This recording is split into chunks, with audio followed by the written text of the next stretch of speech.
Welcome back to Fire to Fork, and we're in the southwest, actually in the bush, which is quite nice. Today I'm going to be talking about spun steel versus cast iron. This is not a cooking video. There's no cooking video this week. If you would like to see a cooking video, it's not me, but it's the next best thing. Go and check out Nathan King Overland. I'm going to put a link in the description. He did a parody of me. He has a Red 80 series. He cooked, well, you can see what he cooked. It's classic. He's a guy in Florida. He's got he actually nailed some of the Australian expressions. He's got some Australian politics there, which is very impressive. And the messaging at the end is really nice as well. Go and check it out. I was dying laughing watching it. Definitely worth a watch. Well done, mate. And he's also one of my patrons, so good on you, mate. I'm not saying that just because he's Patreon. He's genuinely funny. Okay, today I am going to go and run through all the different pros and cons, and also show you some, I guess, some little idiosyncrasies with both. Now I understand that people in the US, it's quite hard to get spun steel stuff. I have found one place, although they often don't have stock, link in the description below to where you can get at least a spun steel pot in the US. So hopefully that helps, because otherwise it's just really annoying having people talk about this stuff that you actually can't get. And I get so many questions about where to get them in the US, so hopefully this helps. I have no affiliation with them. Okay, on the left we have old school, we have team cast iron. On the right we have team new school. Now when I say new school, I mean like the last 70 years. We're not exactly, breaking the mold that much here. And in the case of woks, I don't even know, probably hundreds and hundreds of years. Team new school, aka team lightweight, spun steel. Now, cast iron cooking goes back a long way, and cast iron cooking is, I guess, a blanket term that I actually don't think should be specific to cast iron. I think cast iron cooking refers to the types of implements as opposed to the material you use. I find that the technique you use using cast iron or spun steel is exactly the same. The only difference is how fast the material heats up and how fast the material cools down. Actually, there are some other little differences which I'll go through in a bit, but I want to talk generally. There's a kind of a misconception that says things will cook slower or faster in one or the other. Not true. Cast iron takes a long time to heat up and a long time to cool down. If you put something into a cold cast iron camp oven, it will take a long time to get up to heat, then it will cook, and then if you take it off, it will continue to cook because the cast iron's got so much heat stored. If you put something in a spun steel camp oven, it will heat up quicker. But if you take it off at the end, like you should with cast iron, it will cool down quicker. In other words, if you did exactly the same thing, put them both on at the same time, took them off both at the same time, they would cook pretty much the same amount of time. And if we're talking about 2 or 3 hour thing, there's going to be 5 minutes difference at best. So look, I don't think that's kind of a valid argument one way or the other, to be honest. Where cast iron with its heat retention is very good is if you've got your fire here and your camp oven offset, which a lot of people do. The great thing about having cast iron is as you heat one side of it, you can turn it every 10 minutes. Now, this side's going to be a bit cooler. As it heats up, this side is going to retain quite a lot of its heat. Inside, you're going to have a relatively even temperature. So you can just turn it and turn it and turn it. And that's quite a good technique, and it works very well with cast iron. With spun steel, it doesn't work as well because it'll get hot on this side, get quite cool that side. You'd have to turn it every couple of minutes to sort of keep it consistent, with this you could turn every 10. My sort of response to that is I don't think that's the best cooking method. I think you get a lump of coals, you offset them quite a long way from the fire, put the camp oven on top, and then put some coals on top of the camp oven and use top and bottom heat to cook. That's my personal preference. However, look, if you're absolutely addicted to that particular method of cooking, you've got to go cast iron. You just have to. Now, the other thing with the retained heat is when you use a skillet. Now, this is particularly relevant when you're cooking with gas, which most people do. You know, at the end of the day, as much as I'd love to say most people cook on fire, that's not even close to the case. Most people cook on gas. Heating up a cast iron skillet is probably the best way to cook a steak on gas. And that's because it has so much heat. If you were to use something like this camp oven lid, which I use as a skillet, and drop a steak onto it with, and let's say not the best gas burner, this is going to lose a lot of its heat as you drop it on, as you drop the steak on there. The steak is going to cool that spot. If you've got a roaring fire underneath, it's not so much of an issue. This is so bent. It's not going to be so much of an issue because that will manage to keep that hot plate hot. With this, there's so much stored energy in there that you can put it on there and get that really, really good sear because of the stored heat, even if your gas burner just isn't that good. But it might take you 10 or 15 minutes to get this hot enough to do a good sear. So, which is totally fine if you've got the time. For me, not so important in the bush. However, this is my home cast iron skillet. I love using it at home because we've got gas at home on, just on our normal hot plate. They are very inexpensive, and I'll talk about price later on with everything. Bloody March flies.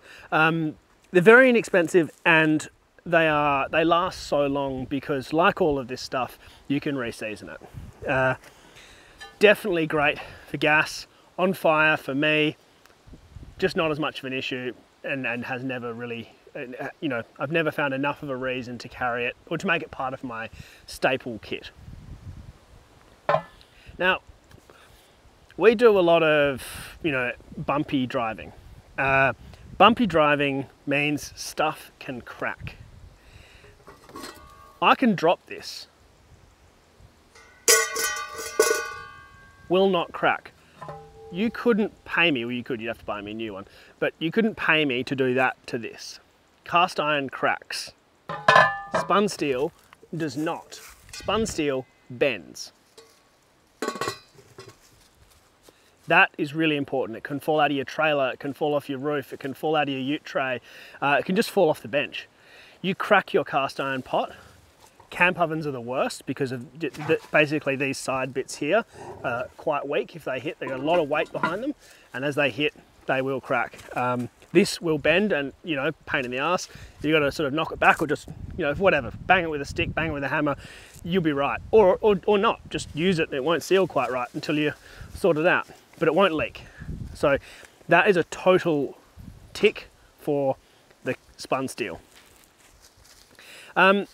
Now, you might also be asking, what is spun steel? Well, spun steel, as I alluded to at the start, is exactly what they make woks out of. So that's what's in here. This is my spun steel wok. It's a hillbilly with a folding handle. It's great. Bags from Grab Me Gear. And look, I love this thing. I've used it for years. And but this is where you'd know spun steel from. So when you're trying to picture how light spun steel stuff is, just think of a wok that shape, and that'll pretty well give you the idea.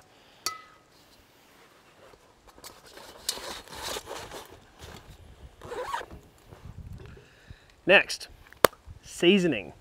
Speaking of seasoning, I think I need a little bit of seasoning on the tongue. It's a bit dry.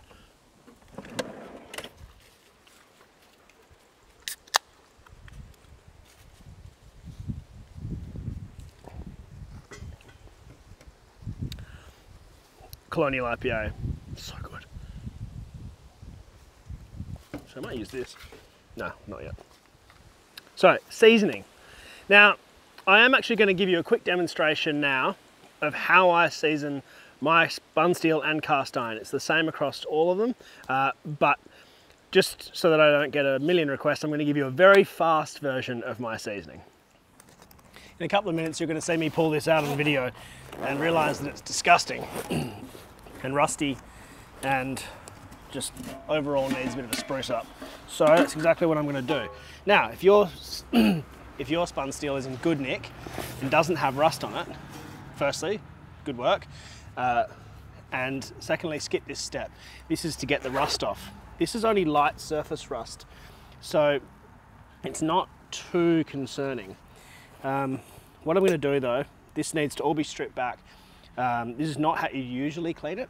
This is a bit more abrasive. I'm going to put some detergent in there, a little bit of water. You can see the rust in there. A little bit of water, and then you just got a lot of elbow grease until it goes silver. Well, silvery. Basically just till it doesn't look rusty.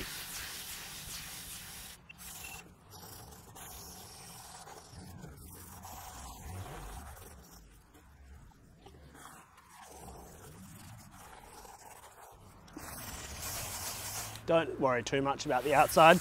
It doesn't have to be perfectly seasoned. I'm going to put a little bit of oil on it, but it's not going to be, you know, it doesn't really matter. It's just going to get blasted by the fire and get covered in charcoal anyway, as long as it's not actively rusting.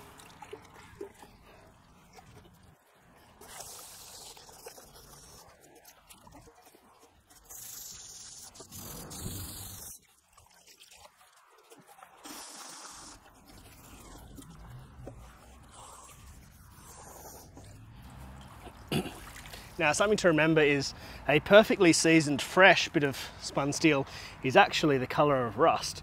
So if you look there, it's that kind of goldy, sort of dark, bronzy kind of colour. And while that still has some kind of speckles on it and stuff, it doesn't feel like rust, it's smooth, and it's not that super bronzy colour, so that's fine. That's all good to go.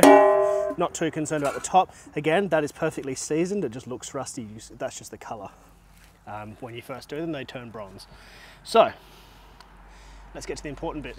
This is incredibly crucial. These need to be fully dried before they're seasoned. And this also is one of the key differences between spun steel and cast iron. After you season it, or after you've washed it, so if you've just finished cooking with it, it's already seasoned, you need to wash it. Washing it gets it wet. It's so crucial before you store this to dry it.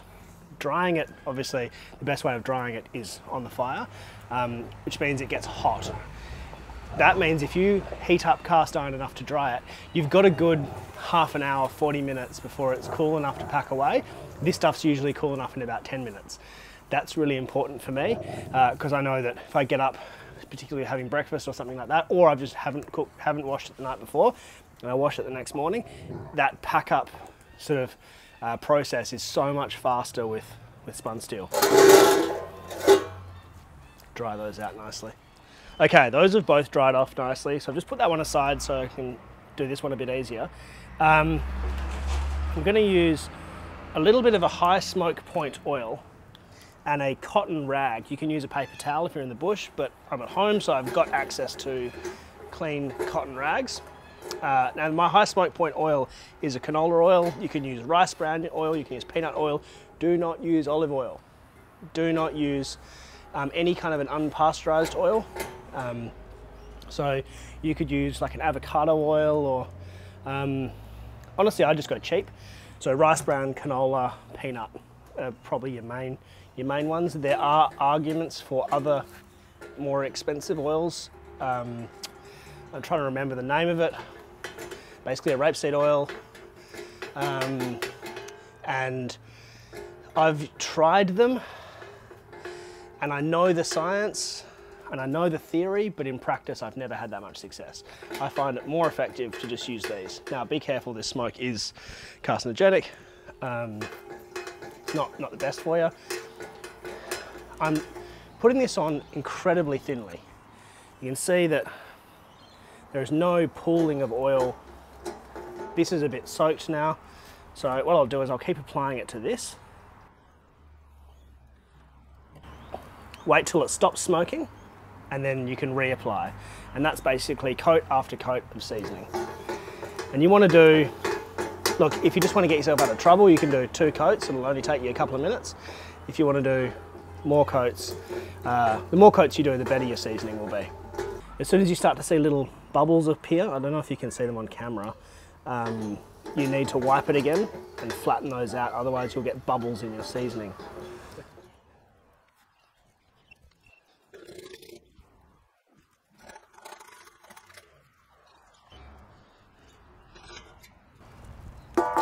Get that one off. Next one. Once again, really thin layer, the thinnest layer you can possibly get away with.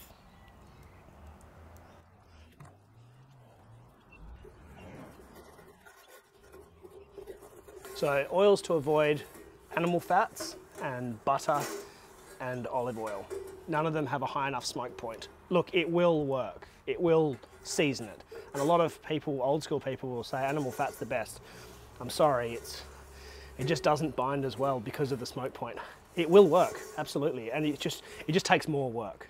I'm not saying it doesn't work. I'm just saying it's not the way to do it. If you want it really good. Now, if you're at home and you want to do this and you don't want to light a fire and do all this stuff, there's a much easier way of doing it. Get your hooded barbecue, do the same thing, coat it, put the hood on the barbecue, crank that thing full power. Or if you've got a really good oven, you want sort of 300 degrees plus, like as hot as you can get it. The best seasoning is done at kind of 300 or 400 degrees. Whatever heat source you have, just crank it, crank it, crank it.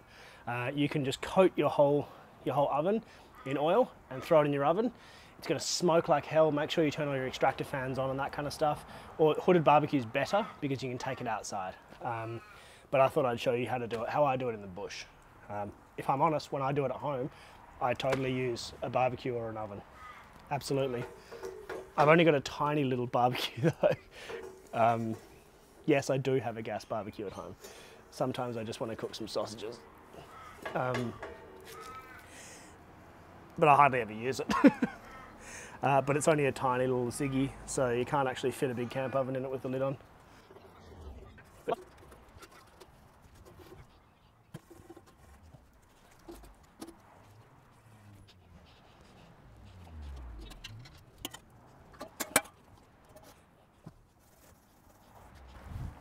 Now, if your camp oven is looking really bad, really rusty, don't stress. You can always restore it. Just get into it with an angle grinder with a wire brush on the end, or a physical wire brush or something like that. Just do whatever you have to do. Use as much abrasion as you have to get that back. Use a flappy disc, you can use a wire brush, you can do whatever. Get it right back. You can soak it in vinegar. I can go on for ages about solutions, but never throw out a rusty camp oven is the basic message. It's not that hard to restore cast iron or spun steel. Unless it's super pitted, then maybe, but that's like years of abuse. I'll also keep this rag afterwards. I'll just put it inside out. Still got oil, it's still clean on the other side, and I'll keep that inside my camp oven.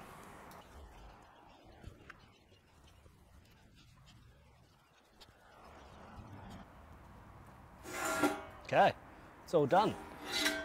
Let it cool down, put it back in the bag. You're good to go for the next one. Let's get back to it. So, okay, now you can see how to season. The technique is identical.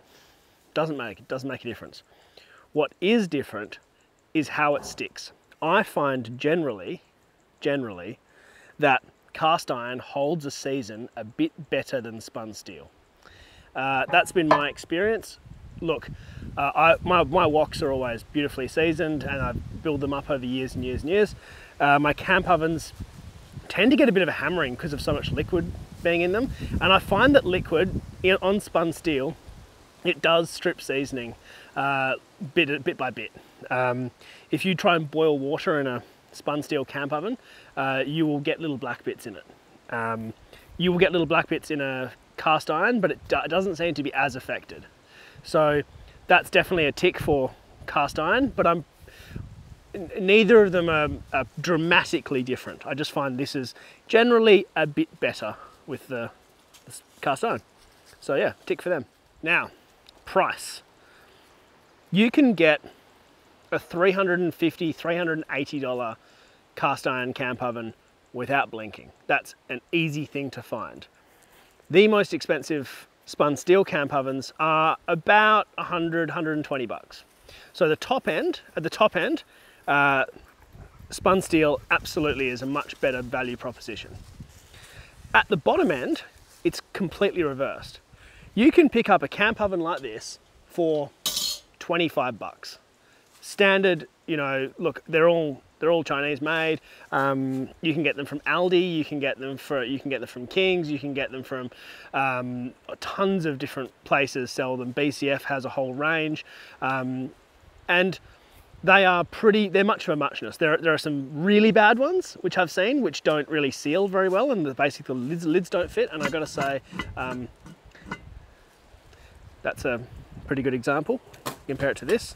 There's hardly any movement in that. And if you go and get yourself a $300 one, there is no movement. I actually find that annoying. Not annoying per se, actually. Let me go back to the difference in how they cook. When you are learning to cook with one or the other, the spun steel or the cast iron are exactly the same to learn to cook with. So you learn to cook with your pot. It doesn't change, you don't change anything. And I would never adjust my recipe to say, oh, no, if you're using cast iron, do this, or if you're using spun steel, do this. They're the same. There are just some little bits and pieces you'll get used to, like how much water is evaporated. Now, if you've got a big wobbly lid like this, you're going to have a lot more water loss. So you're going to, if you're doing a stew or a pulled pork or something like that, you're going to need to add a bit more water. If you've got a really, really tight seal, Ronnie had one of one of those very expensive Snow Peak ones, and that thing used to sound like a generator on the fire if you had liquid in it, because the lid was so tight, it would while you were cooking. Now, does that make it any better at cooking? I don't think so. To be completely honest, I think that just means it uses less water, and in fact, my recipes won't actually work very well, because my recipes are designed for your average camp oven, your kind of $50 to $80, $40 to $80 camp oven. Now, bottom end of the scale, as I said, 20 bucks, 25 bucks. Bottom end of the scale here is exactly what I use and I have used for years. This is a Southern Metal Spinners. I get it from Snowy's, and also, of course, links in the description to the stuff. To all my gear that I use. I bought this from Snowy's. It cost me 60 bucks. Free delivery, I think. Pretty sure. I paid full price for it years ago, and I would happily pay full price again. This is a traditional spun steel camp oven. This is what is called a Baduri oven, and people think that spun steel means Baduri, and it doesn't. Baduri is a design. Oh wow, that really needs a season. So a Baduri oven has a big lid, a big lip that goes over the top. Has lots of movement. You can use this as a pan. These are great for pizzas, great for like lots of roast veggies where you need a lot of surface area. Not a great seal. I don't recommend them for stuff like stews, because the seal's a bit too bad. It actually loses quite a lot, and when it does, it comes up, drips down, and it's not fantastic. Also, these things are hazardous, lifting them in and out of the fire. There are hooks on the side here, and there's the handle, which I'll quickly.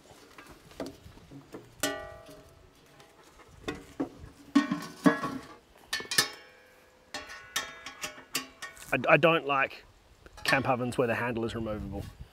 That's the only reason that I don't have one of the other brands. Now, if this is fine now. If you put any weight in this side, so God forbid your food is not perfectly distributed along the bottom, particularly if there's something with liquid in there, it spills.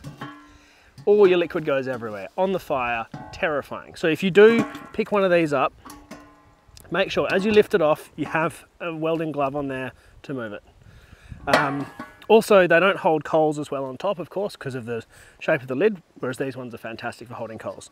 Anyway, I've kind of gone off on a tangent of the pros and cons of specific spun steel stuff, but those are the two main types of spun steel pots.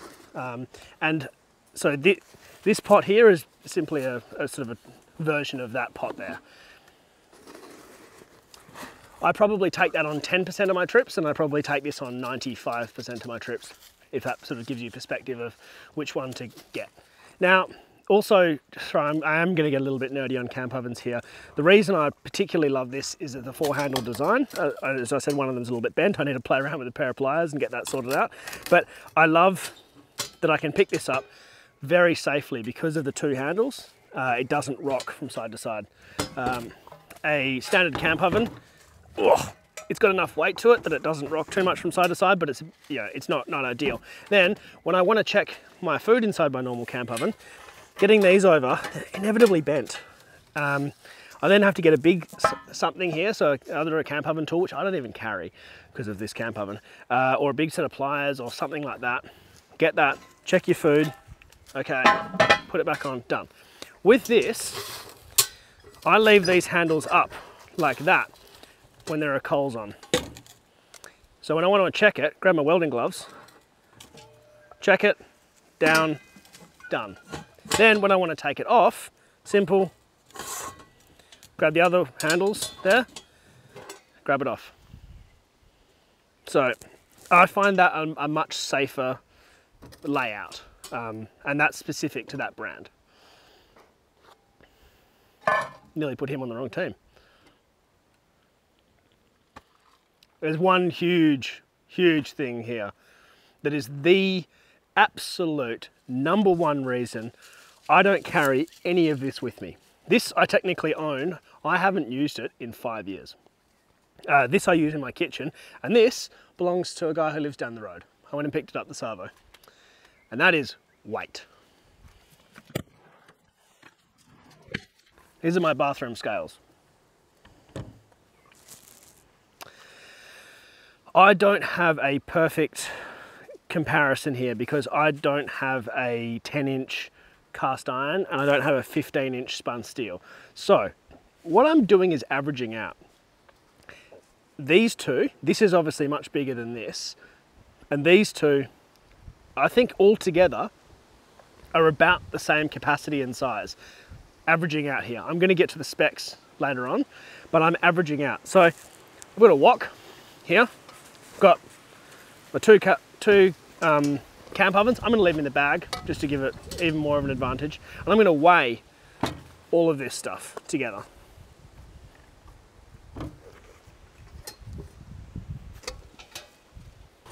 And that is 5.6 kilos. All of that. That's 2 camp ovens and a wok, 5.6. I mean, I could lift that, no worries. Now, I'm not pretending here when I lift this. I'm not making it look heavier. I'm not anything like that. I'm not a weak guy, but I'm not, I'm not a bodybuilder. I have no trouble picking up my wife or my dog or heavy things. I do it all the time.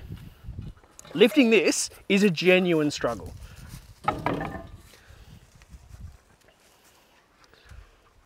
Let's see what just this weighs. Oh.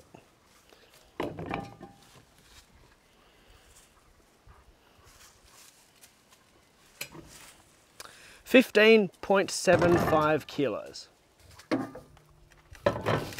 Let's see what this whole lot weighs.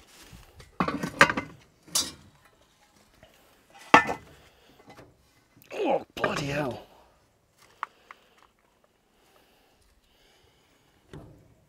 Error.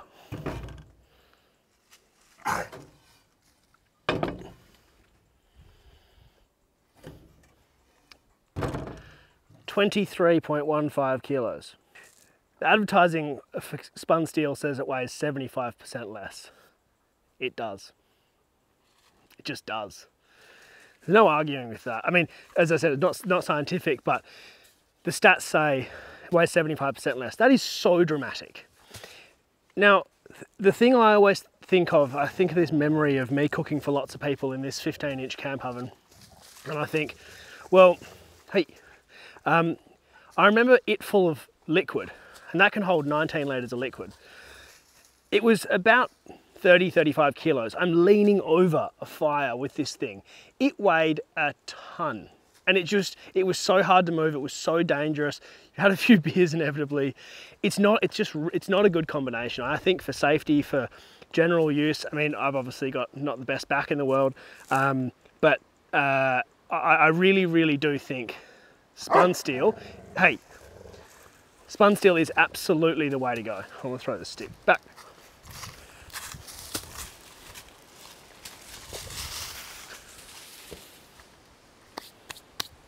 And as a result, I don't carry any cast iron anymore. Thank you for listening to my TED Talk.